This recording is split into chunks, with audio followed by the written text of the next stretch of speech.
I'm Angela Morabito with the Leadership Institute's Campus Reform. Today, I have the honor of being joined by Senator Ted Cruz, who's working on Capitol Hill to make sure that college remains a place where students can thrive. Senator Cruz, thank you for joining us today. Angela, it's great to be with you. Thanks for having me. It's our pleasure. And we've got to start with what's top of everyone's mind today is that $1.9 trillion COVID relief package. Now, as you know, Senator, what this does for higher ed is it hands over $40 billion, $20 billion of which schools can do with pretty much as they please. There's not a whole lot of strings attached. And I'd really like to know if you were a college president or if you could pull the strings, wave a magic wand, how do you believe this money should be spent? Well, I think the number one priority needs to be allowing students to get back in school and get back in school in person to actually get an education. And that's true for K through 12. It's true for colleges and universities. At the K through 12 level, right now today, only 40% of school kids in America are attending in-person school 5 days a week. That's staggering. And we've got millions of kids who are being left behind. And this Democratic porculus bill, and it was not a COVID relief bill. It was all about paying off their special interest and their cronies and their allies. And so they shoveled billions at education, K through 12 education and higher ed, but didn't require that they actually teach, didn't require that they be open. I'll tell you, I introduced an amendment focused on education that said for K through 12 education that schools needed to be open, that if they wanted access to the additional billions of dollars being given in this bill, that they had to be open 5 days a week for students to attend in person. And if they weren't open, they still get all the existing money they have, but they didn't get the billions more in new money. And instead, my amendment provided that money would go directly to parents in the form of scholarships of up to $10,000 per student, so that if you have a kid who's not getting an education, who's falling behind in reading, writing, or arithmetic, if the school that student is in is not open, you can use that scholarship to find another school that is open so your kid can get an education. That amendment failed by a vote of 50 to 49. Every single Democrat voted against it. By the way, every Republican voted for it. And every single Democrat, they were more interested in writing a check to their political allies, and in particular, the teacher union bosses, and in higher ed, the higher ed administration and faculties, than they were ensuring people can actually get an education. It's just astounding to me that this would be a partisan issue, right? Like funding empty buildings seems a little silly no matter how you slice it, right?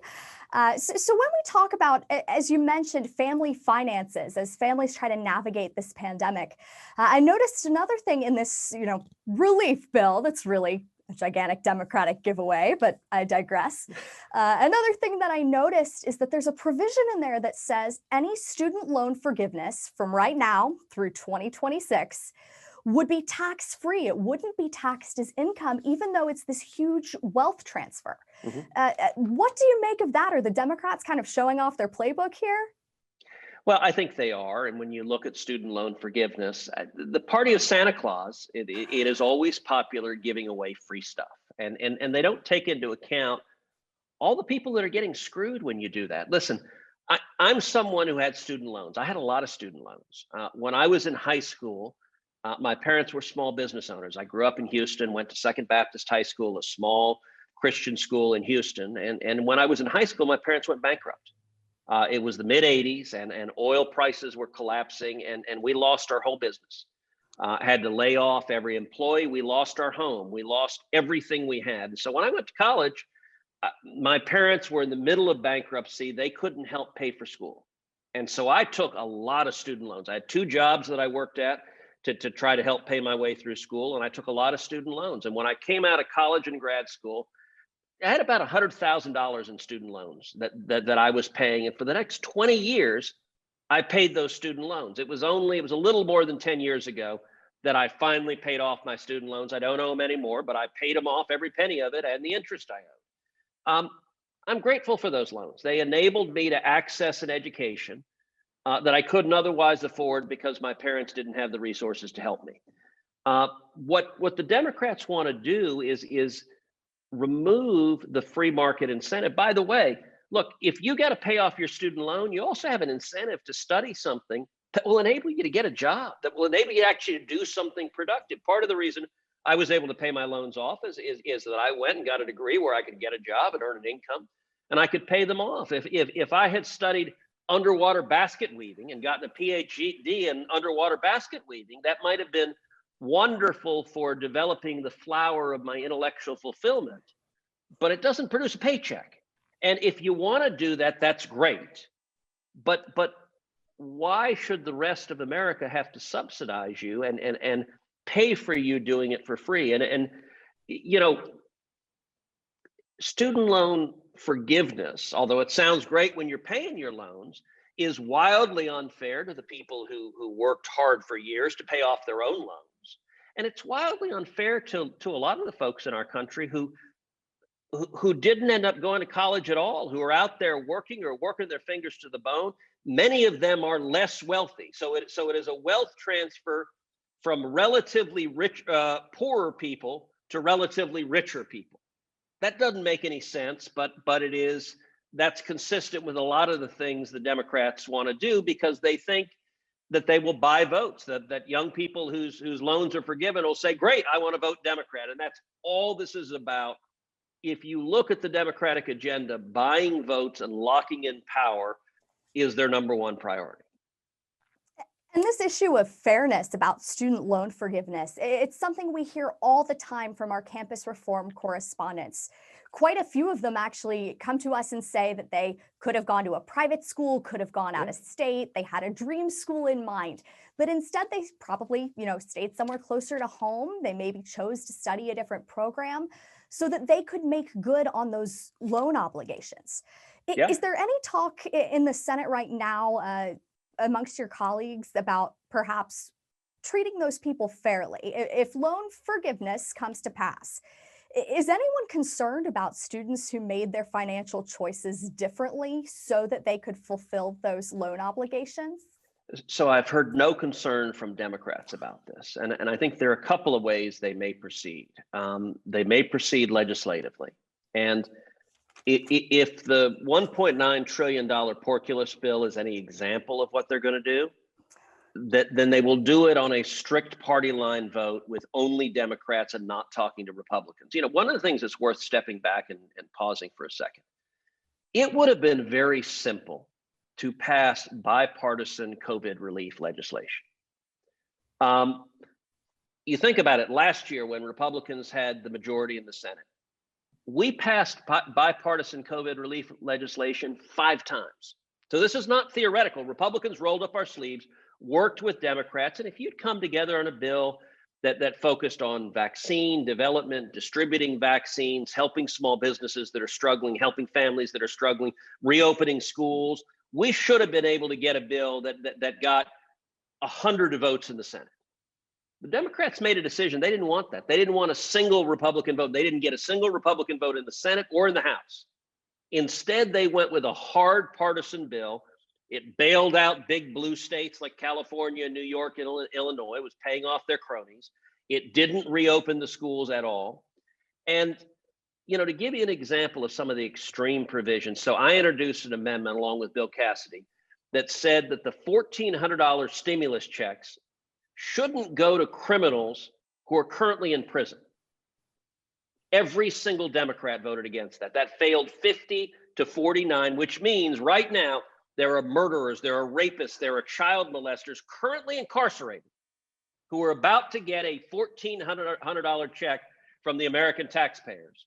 That is grotesque. I introduced another amendment that said that illegal aliens, people who are here illegally, should not get $1,400 taxpayer stimulus checks.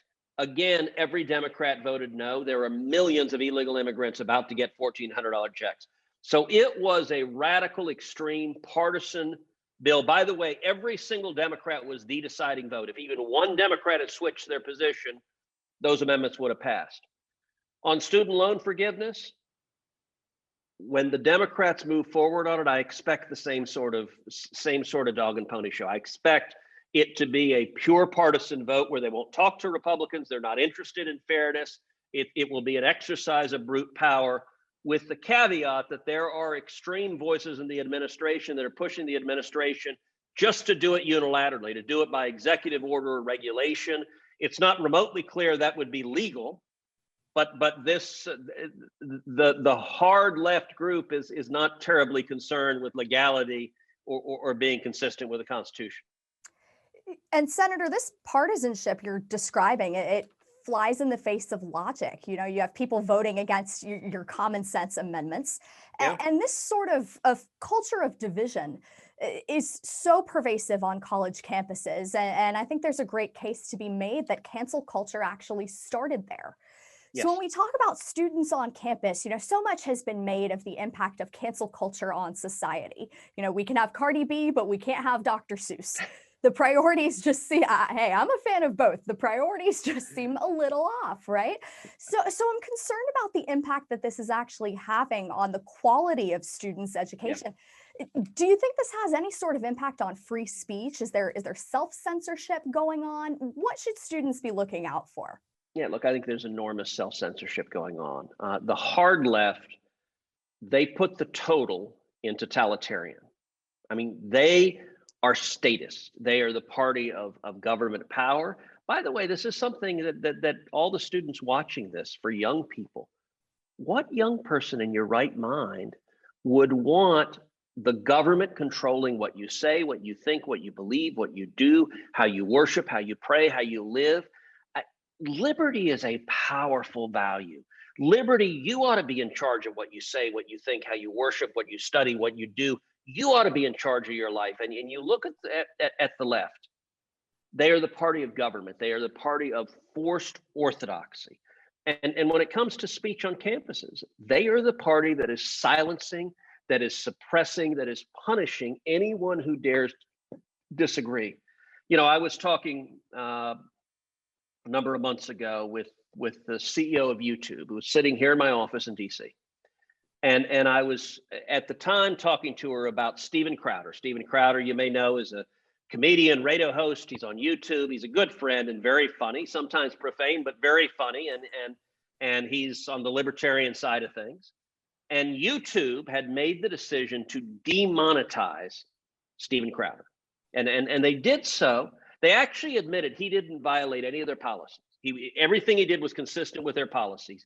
But they decided to demonetize him nonetheless. Now, stop for a second and think about what an Orwellian term demonetize is.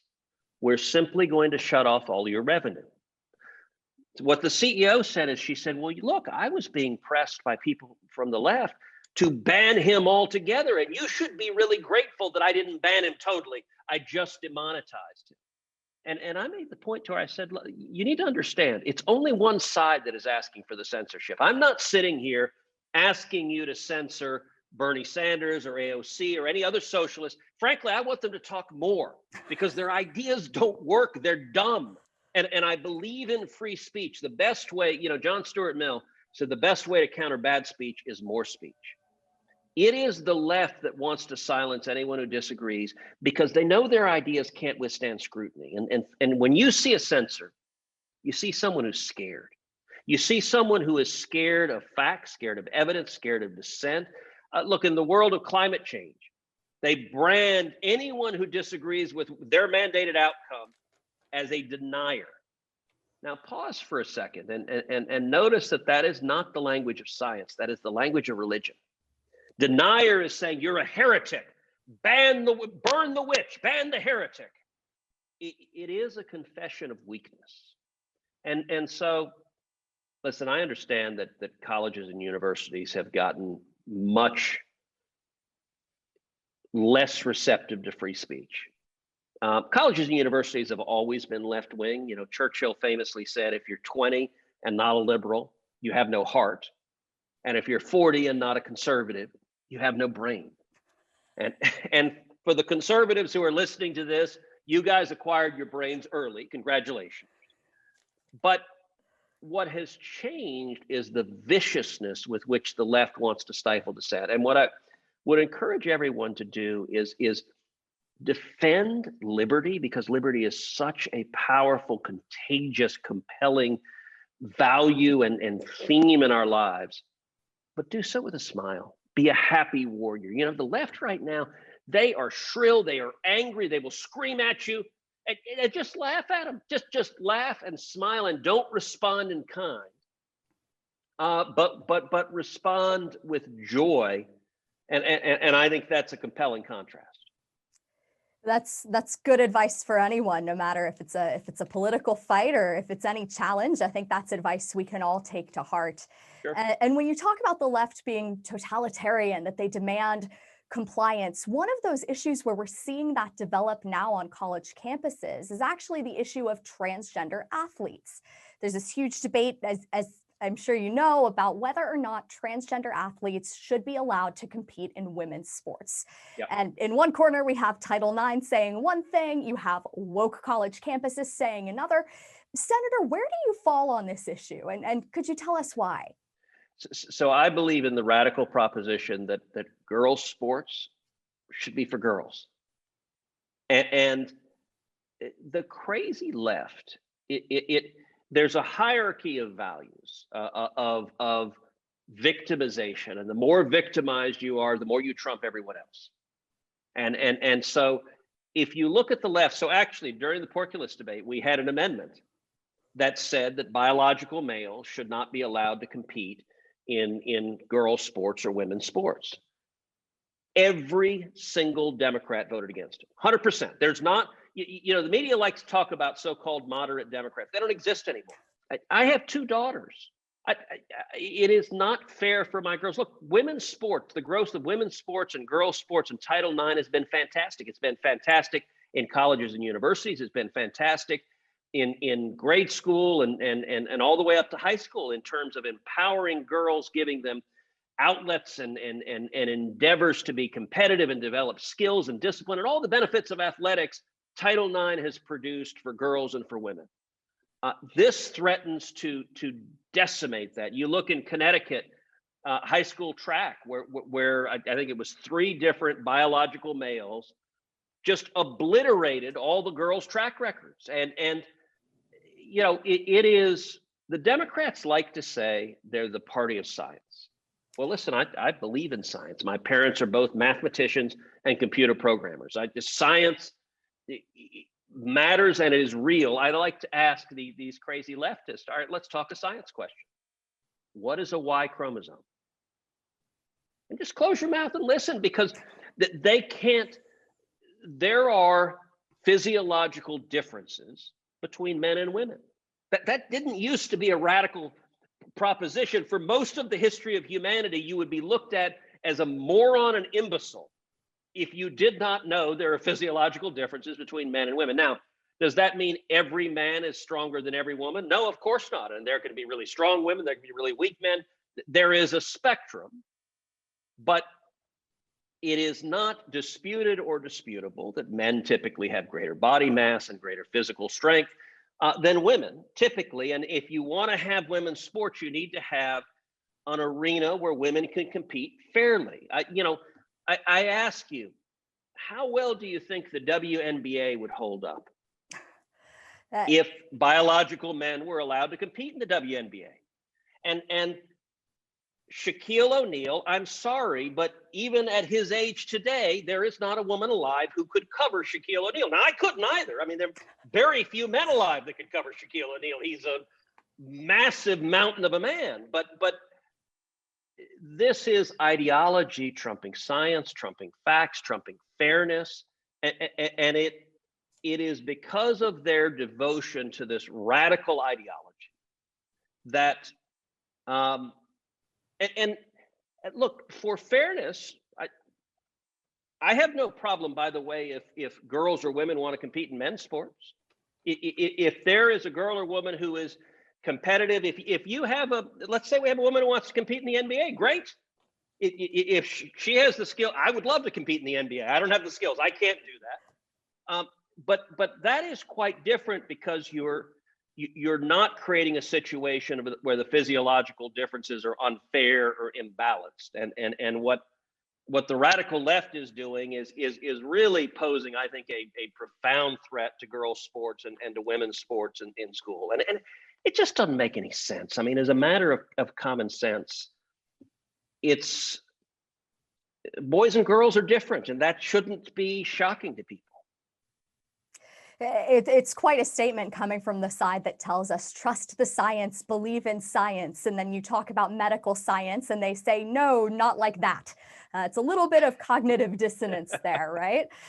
So, Senator, I'd like to switch gears just briefly for a moment here and talk about what's going on in terms of foreign influence in American higher education. Yeah.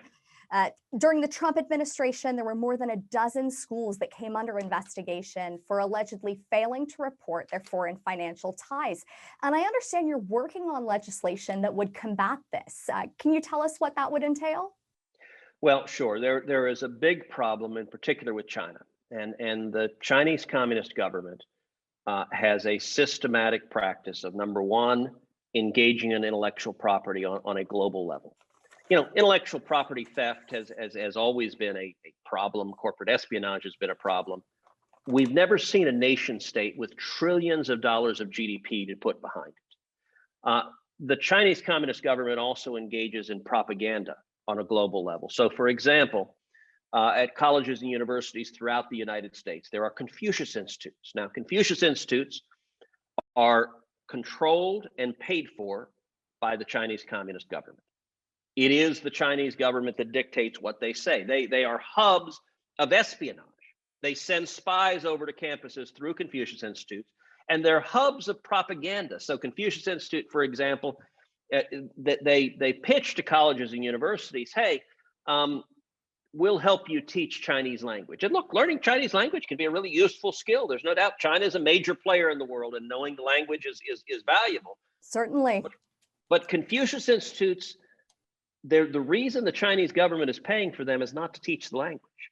It is to engage in propaganda and espionage. And so try going to a Confucius Institute and asking about Tiananmen Square and what happened there, asking about the Uyghurs, asking about Hong Kong, asking about the murder and torture and oppression of the Chinese Communist government. And Confucius Institutes exist to whitewash all of that and to cover it up. I can tell you in the Senate, I've actually introduced and passed legislation that restricted federal Department of Defense funding from going to universities that have Confucius Institutes. Because given the espionage threats, we shouldn't be sending DoD funds if the Chinese are able to steal that intellectual property. That legislation passed with bipartisan support. It was actually when Barack Obama was president, Harry Reid was Senate Majority Leader, and I got Democrats and Republicans to come together. Obama signed it. And we've seen over a dozen Confucius Institutes shut down as a result of that bipartisan legislation that I've filed. And so I'm continuing to focus on schools and universities fighting to shut down Confucius Institutes and fighting to combat espionage in particular from China. And the practice, as you noted, we've seen schools all over the country that have faculty members, that have graduate students who are Chinese spies, who are working for the Chinese military and are there to be spies. And we need to be clear-eyed about the threat that the Chinese government poses. I think China is the single greatest geopolitical threat facing the United States over the next century. And we need to be clear-eyed about the danger from the Chinese government and fight directly on multiple fronts against the arenas they're moving in on us. You raised many good points there, and one of them being that so few Americans realize just how many Chinese nationals have been caught misrepresenting who they are, trying to send classified information overseas. And it's, campus reform has been reporting on this extensively. There was a researcher at MIT, a professor at the University of Florida, and several other schools. And that's just what we know so far. So thank you. Yes. I appreciate that information. And I have one final question, Senator Cruz. I realize you're a few years off from having this conversation with your daughters as they choose where they go to college. But for families, parents, and students who are weighing their options right now and looking at, where they will go, what they will study, all of these different options available to them, What advice do you have for them as they make these big choices? Look, it's a hard decision to make right now. As you noted, our daughters are 10 and 12, so we don't have, the decision is not imminent, but it's not that far away. I mean, we're starting to, Carolina's going to be in 8th grade next year. That's high school and then college are right around the door. Look, it is a problem as colleges and universities go further and further left, as they stifle speech. When I was in college, I was class of 1992. I was at Princeton. Princeton was very liberal at the time. That being said, that there were at least some conservatives there, and you could speak out. I was the chairman of the Conservative Party in the debating society. In college, in law school, I went to Harvard for law school. Harvard was extremely liberal. When I was a student there, and I was class of 1995, there were more professors on the faculty who were communists than there were Republicans. And that's not me labeling them. This is self-described. There were probably a dozen self-described Marxists who, you ask them, they'd say, I'm a Marxist. On the faculty, there was one open Republican on the entire law school faculty, Charles Fried, who had been President Reagan's Solicitor General. And I worked for Professor Fried in law school. He was a wonderful teacher, although I will note, Charles Fried voted for Obama twice. So he was the lone Republican on the faculty and he voted for Barack Obama twice. So there was not ideological diversity remotely. But there were still some students who were conservatives who were not persecuted. You were allowed to express your views without being punished or silenced. Schools have gotten worse. So look, I think my advice to my girls will probably be go to the best school you can get into. I do think it opens doors to go to a really good school, but try to be open-minded and understand the other side of an issue. Resist indoctrination. I'll give an example. One of my daughters came home from school, and she and her friend were talking about, it was Columbus Day, and they were talking about Christopher Columbus. And they said, oh, Columbus is terrible. He's horrible. He's evil. He's a genocidal murderer. He slaughtered Native Americans, and just a terrible, terrible man. And I sat down, was putting her to bed, and I said, well, let me ask you something. I said, and listen, I'm not invested in defending Christopher Columbus. You can have whatever views you want on Columbus. But I said, we do have a federal holiday called Columbus Day. Do we typically name federal holidays after genocidal murderers? I said, is it possible there's another side to the story? Is it possible there are other facts? And we had a long conversation. I said, can you think of anything admirable Columbus did? Can you think of anything, maybe the spirit of, when people thought you'd fall off the edge of the world if you sailed too far to the west, and the courage of getting in 3 ships and heading west into the great beyond and discovering the new world? That produced enormous benefits for human liberty and prosperity that transformed the world. And listen, did they have some diseases that ended up passing on and causing death? Yes. Now, at the time, nobody knew what a germ was. So it's hard to claim that is malice and that there's culpability for carrying germs you didn't know you were carrying because medical science wasn't there. And there is a difference between inadvertently transmitting a germ to someone and murdering them, though those are quite different. And I just had a conversation with my daughter about, if you're hearing a view, I'm not saying you got to agree with me, but ask yourself, is there another view? And I said, look, on Columbus and on most things, if there's one view here and one view here, usually the truth is somewhere in the middle.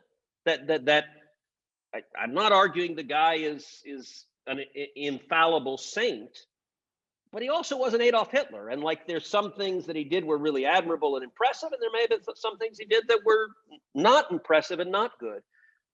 I'd say the same thing in colleges and universities, which is go in with a foundation, with a willingness to be skeptical, with a willingness to question, with a resistance to indoctrination.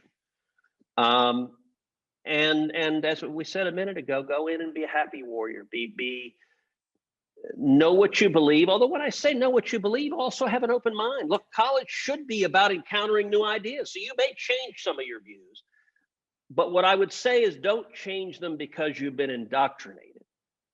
when I was in college and law school, I took multiple classes from Marxists. I'm not afraid of hearing the ideas of the left. If you have views on one side, learn about what the other side thinks to assess what's right and what's wrong. And that it's becoming harder when colleges are silencing half of the political spectrum. But I think the more you can be an intelligent, questioning, educated thinker, the more effective you're going to be both in school and in life. Thank you so much, Senator Cruz. That's such a valuable insight that we learn so much by asking questions. And I can certainly say I've learned a great deal by asking questions of you. So I appreciate you taking the time. Thank you again for joining us. Thank you. It's great to be with you.